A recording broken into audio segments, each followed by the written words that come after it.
Before Twitch was a billion-dollar empire, it was Justin.tv, a 24/7 live stream of one guy's life. No script, no plan, just a prank-turned startup built by founders who had just sold a calendar app on eBay. They weren't trying to change the internet. They were trying to survive a pivot.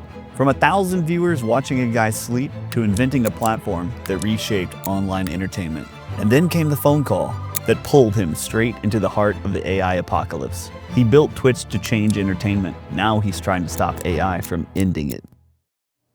When you think about your journey, right? You start off, it's 2005, you're starting this company.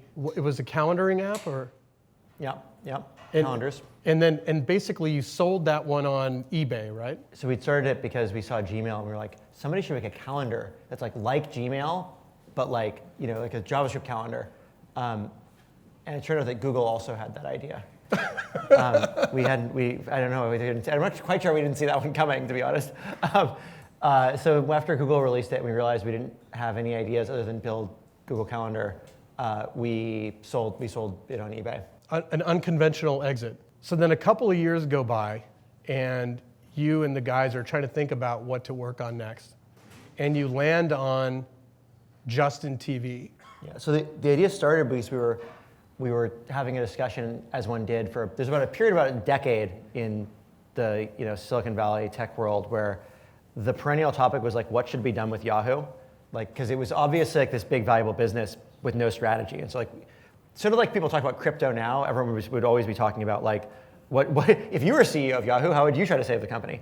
And so we had this conversation about that. We're like, our conversation version of this is much more interesting than everyone else. And so we should have a podcast or something. But then that seemed like too much work. So we thought instead we would live stream ourselves all the time, and people would just want to tune in because we were so interesting. It's just really what we thought. It's potentially the worst idea. But then Justin was like, I want to just took it one step further to what if it was just my entire life on video also?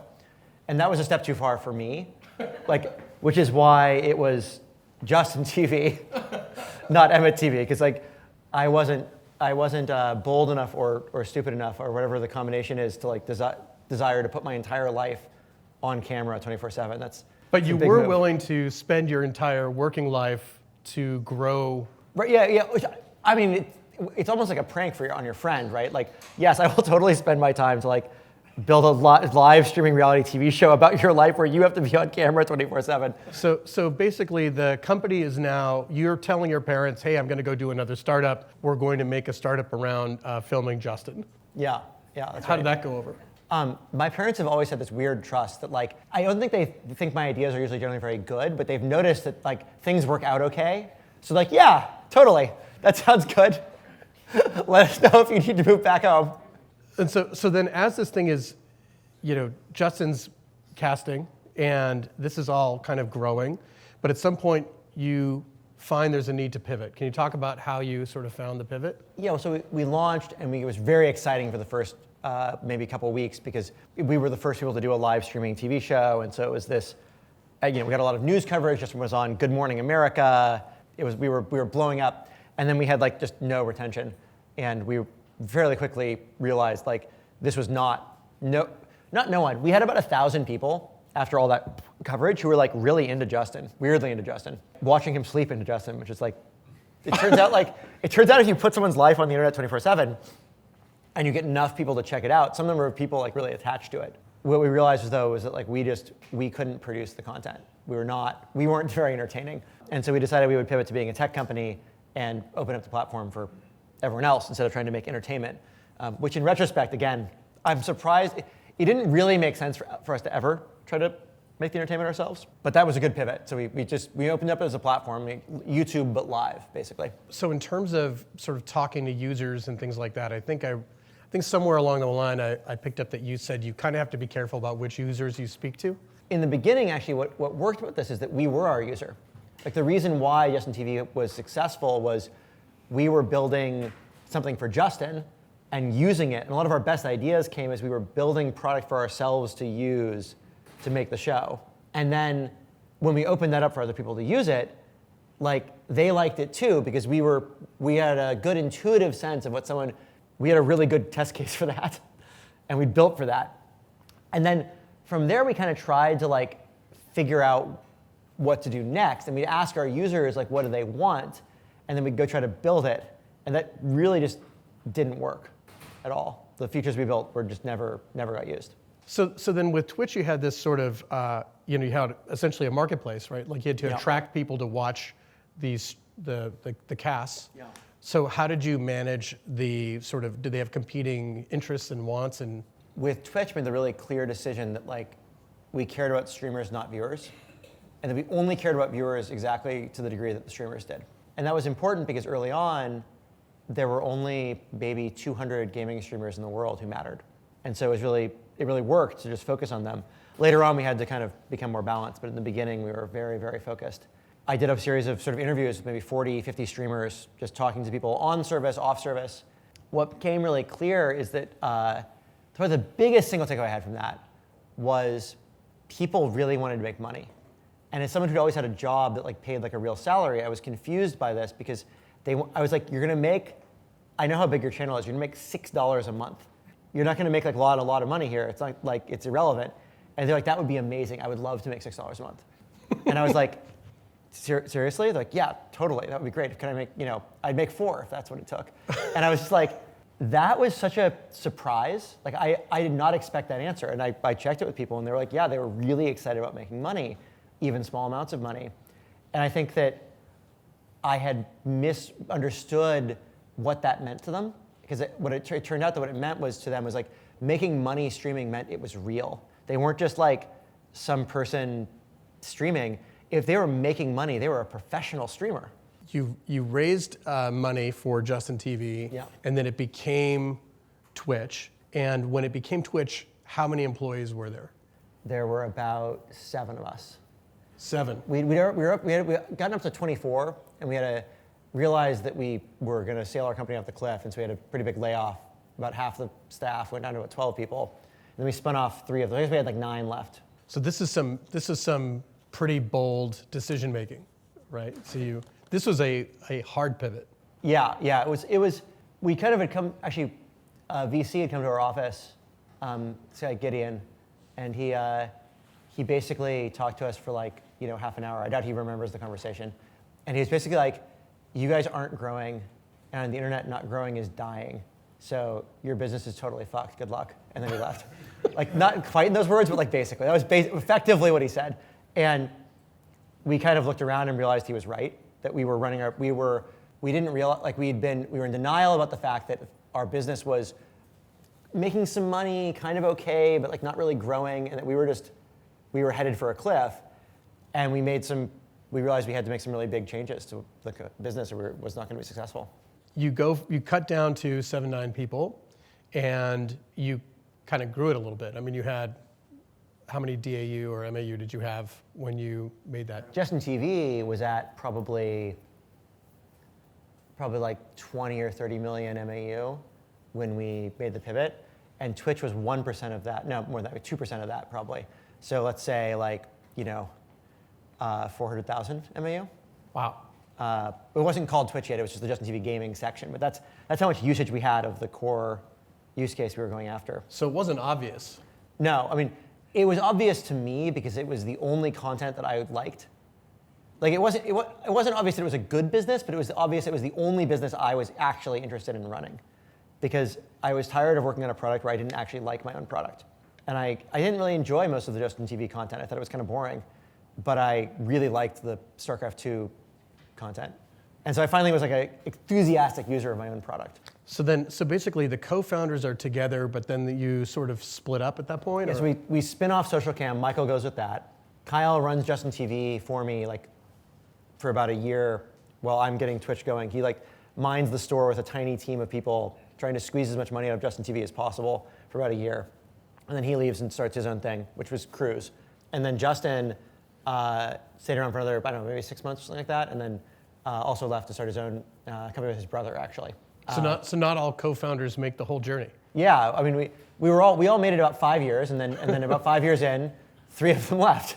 And we were all much more successful as CEOs of our own things than we had been as CEOs of our individual things. So, you know. So 400,000 MEU, it's 2011 or 12? Late 2010 is when we started on it. Mid 2011 is when we finished the pivot. And then when did you sort of realize you had product market fit? Oh, within like 2 months of starting. So like we started October 2010. I did around the interviews, probably like by January or February, it was obvious that we had something really big because we were growing at 30, 40% a month. You know, like the product market fit's a little bit like falling in love. Like if you have to ask, you don't worry, you're not, it'll be clear, don't worry. It's not subtle when it happens, it's very obvious. So you go from 9 people to within a year. We like basically, within a year we were probably at like 20 something. Basically for every year after that we doubled in size again. So then there's sort of a slowdown that happens as you scale in folks, in audience, in people, in employees. How did you sort of manage through that to sort of maintain velocity, or did you accept less velocity? Or?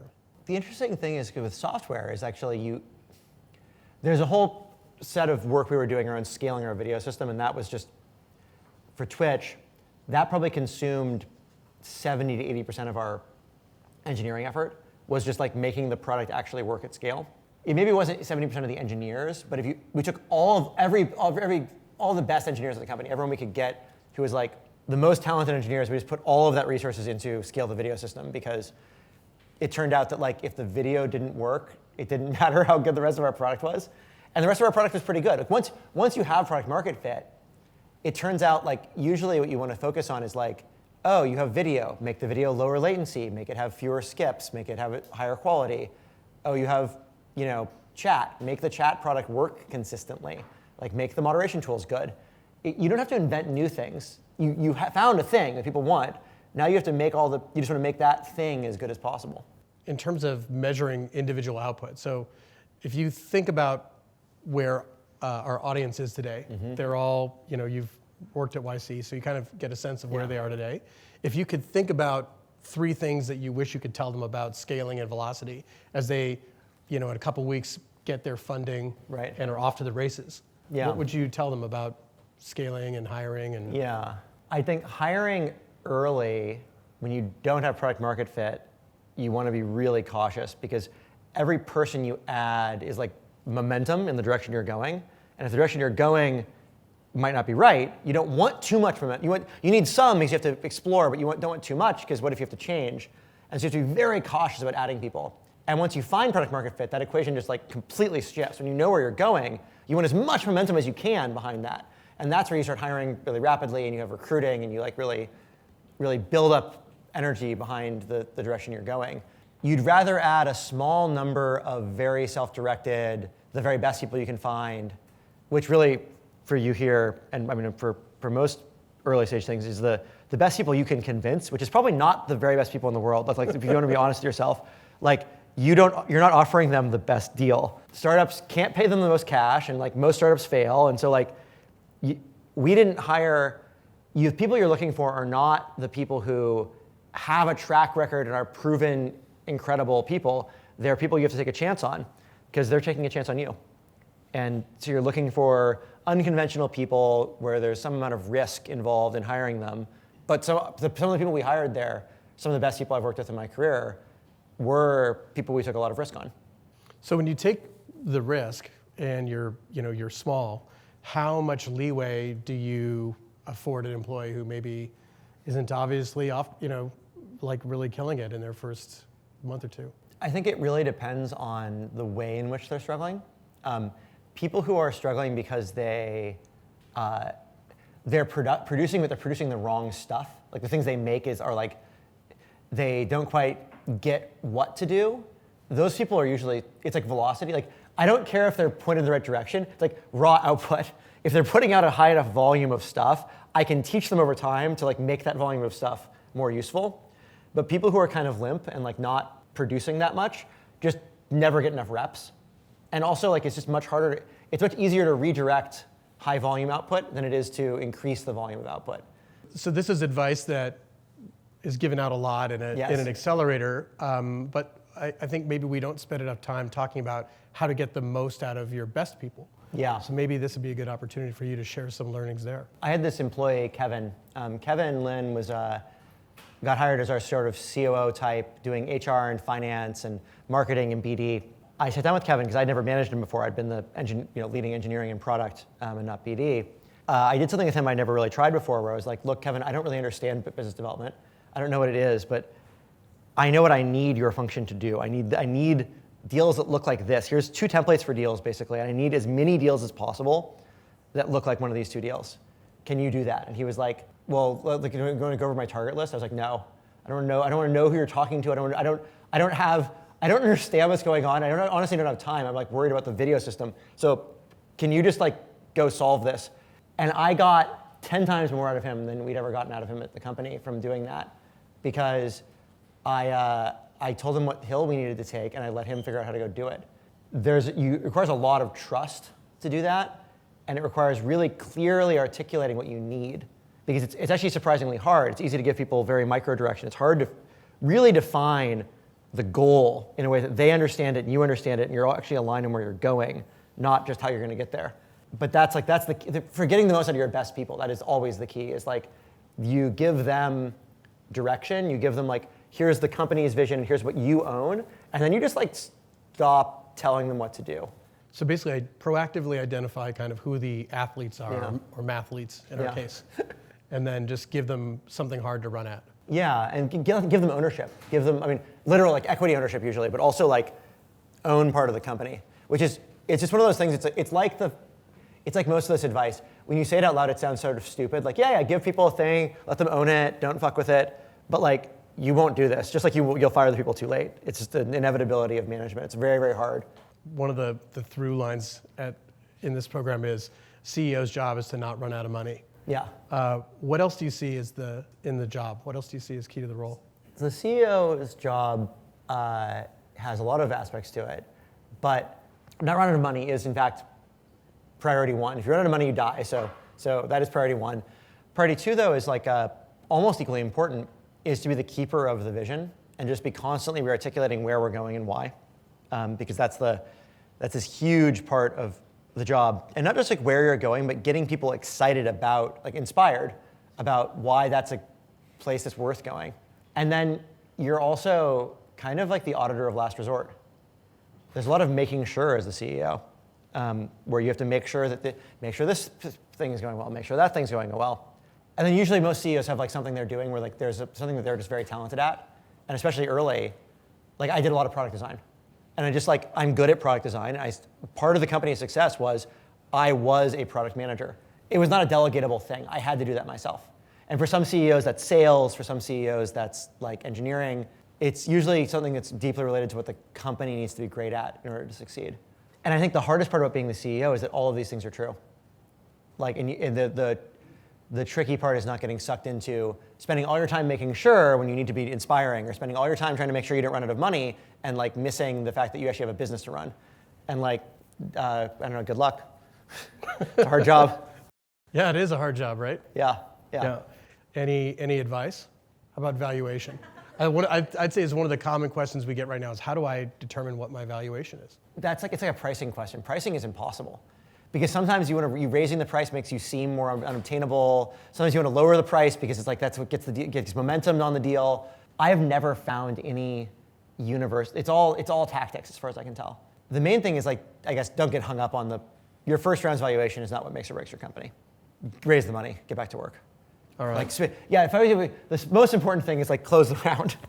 Yeah. That's the only really important thing. So if you see an opportunity to go close the round, maybe just do that. Fundraising is notorious for being pleasant and easy and fun. So like I'm sure you'll have a great time. So you scale, you really hyperscale Twitch. Yeah.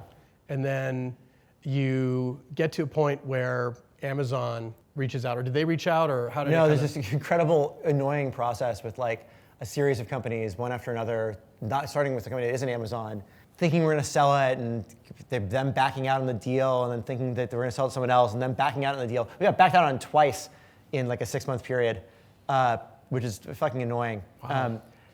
And then Amazon actually consummating the deal, which I think turned out to be a good deal for them.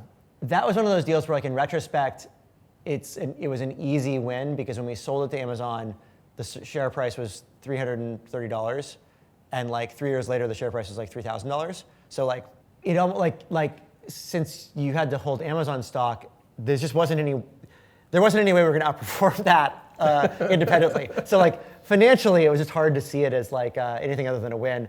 I think like when it comes down to for the business though, I also like really am glad we sold to Amazon because Amazon is a very like it's a good acquirer. The companies it acquires, it tends to like actually support them and try to like make them successful. I promised Emmett that I would ask him a question that nobody else has ever asked him in an interview. And I'm sort of weighing like, when do I drop this in? So I think it's going to be now. If cars were made out of candy, what kind of car would you drive? So like, if cars are made out of candy, right, I imagine that the reason they're made out of candy is because people get hungry a lot. And like, you want the most delicious car you can get. So I think you probably want some kind of like Reese's Pieces style car because that's like the best candy. Is it a convertible or? No, because you want more candy. You're missing the whole roof of candy. It's a terrible idea. All right, now we're going to get back to the regular questions. So you basically, with Twitch, is probably one of the greatest successes of a community partnership in building out a company. Can you talk about kind of how you cultivated that from the beginning? And yeah, I made it really clear to the company that our number one value was like the streamers and the streamers' success. And then we acted like it. If you believe that you care about them and their success and their happiness, and you act like it, they can tell and they'll respond. I actually think community stuff in some ways is like the easiest. It's very straightforward. It's not easy. Okay. What's hard is like actually consistently caring about what other humans. Were there ever any kind of really hard calls that you had to make? Yeah, I think the biggest one was like, how much of a rev share do we take? Like what, we had the opportunity, we basically could set whatever terms we wanted, right? Because people didn't really have any alternative. And I think we were quite generous with the rev share. I think that in retrospect, that was really important because that was the thing that was drawing people. That was the most painful. We did a lot of other things that were good for them, but they were like not so painful for us. But giving up significant rev share is like really painful for us, but good for them. And it really did drive growth for us in a way that was very important. And then were there ever sort of the community demanding things that you thought were a bad idea, or maybe some parental group comes from the outside and they're demanding that you take content down? How did you manage that kind of stuff? Like, people are demanding stuff all the time, and you just kind of have to ignore them. Like, unless it gets to the point where like they have a real threat, in which case you have to deal with it. But like, generally speaking, you just ignore them. I guess you guys started to grow so fast that maybe you just took on all partnerships, or were partnerships a big part of the success of Twitch? In the sense of like streamers, like getting streamers, absolutely. I mean like branded partnerships or things like that. I mean from a sales perspective, like ads, yeah, we sold a lot of advertising, but no, I wouldn't. I'd say the big winning partnerships for us were with esports teams, who then went and onboarded, like there were these esports team brands that would onboard dozens of major streamers at once as we do deals with them. Not really. Like I would say that it was very much us making deals with customers primarily that really drove growth. We did deals like Xbox and things like that where we got integration into Xbox, integration into Minecraft. None of that did anything for us. It was like all irrelevant. But at the time, did you imagine it was going to move the needle? Oh, yeah. Yeah, we thought we had this very grandiose idea that like we're going to be integrated into all these platforms. It's going to be amazing. It's going to be this, the way Netflix is integrated on every TV. It's totally not true. Like worthless. So for our startups in the audience, partnership opportunities. But mostly a waste of time. Mostly a waste of time? Yeah. Okay. So what would the kind of razor be for evaluating the merits of one versus the other? The only partnerships when we did partnership stuff that worked, it was because we had a product that people liked so much that people were coming to us and like demanding the partnership, demanding the thing. And we didn't have to do very much work. If you're doing a lot of work and a lot of selling and then it's probably, at least in my experience, probably a waste of time. I'm sure there's an exception to that though. Like these things there are no rules in business. It's the jungle. And you're just like a Rambo, you sort of like tie Yeah, you just got to go in there and like do stuff. You grow Twitch from nothing to 200 million or so MAU? Yeah, something like that. And then you sell it for $1 billion. Yeah. Then you decide to... Well, then I worked there for a while because I worked there for a couple of years and then the pandemic hit. Yeah. And that was exciting because Twitch like doubled in size in like 3 months, which was like at that scale, you don't double in size in 3 months. That was fucking insane. That hadn't happened since the very, very beginning. So that hooked me for another like a couple years, 3 years or so. Like, but yeah, then I left. Then you left. Then you decide that you're just going to go take this CEO job at OpenAI. Yeah, that was like I got a call at 10 a.m. on Sunday morning, and I was a little hungover because I'd gone out the night before, and I was like, "Excuse me, what?" And I wasn't really following. I didn't really follow tech news, so I actually didn't really know what was going on. So then there's One sort hit of wonder, yeah. so now the decks are cleared. You can do anything that you want. You've earned it, and you've started a new company. Yeah, so I started doing alignment research. Started a little alignment research company. Because I really believe that alignment is sort of the key to understanding AI and towards building both more safe systems and more capable ones. Most people think about alignment in terms of aligning an AI to a set of rules, like human values, or like the set of like, helpful, harmless, honest, or to the aligning the AI to like do what the user tells it to do. They're not wrong, like that those are forms of alignment, but I think that they are fundamentally, I sound like a critical theorist, but like they're othering.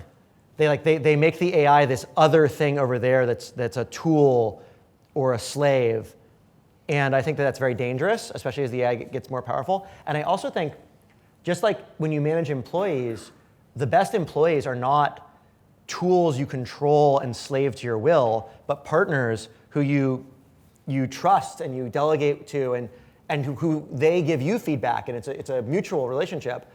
That is actually the most powerful way to interact with another being of any kind. All right, give us the one-liner. Building reinforcement learning simulations to learn the fundamental nature of alignment. And that is the most exciting work I've ever done in my life. I can't imagine something that is more enlivening for me, and maybe from my point of view, more important for the world. It feels grandiose to talk about it in some ways. It's like, I'm actually proposing to go try to solve alignment, which is like fucking insane because it's one of the hardest problems that everyone's, but like if no one does it, we're all fucked. So people better start trying at least. So that's what we're doing. All right, well, if you don't solve it, we're all fucked. So I'm wishing you a lot of luck. There's at least 3 or 4 other people trying it. For Emmett. There's at least 3 or 4 other groups, giving it a try. Big fan. I'm the co-founder of Atori, which is kind of luxury Temu. Luxury Temu, like luxury dollar store. Yeah, like it's it's incredible. like you have like the highest end cheap shit. Exactly. Hi, I'm Albert from Covered. So we're building the Robinhood for personal banking and finance, starting with letting people bet against their bills. So gambling, more gambling. It's like the Vegas for everyone. Bring Vegas into your home. Into your credit card, yes. Vegas in your wallet all the time. Yeah, basically. The house always wins. No. Even while you're buying groceries. Not always.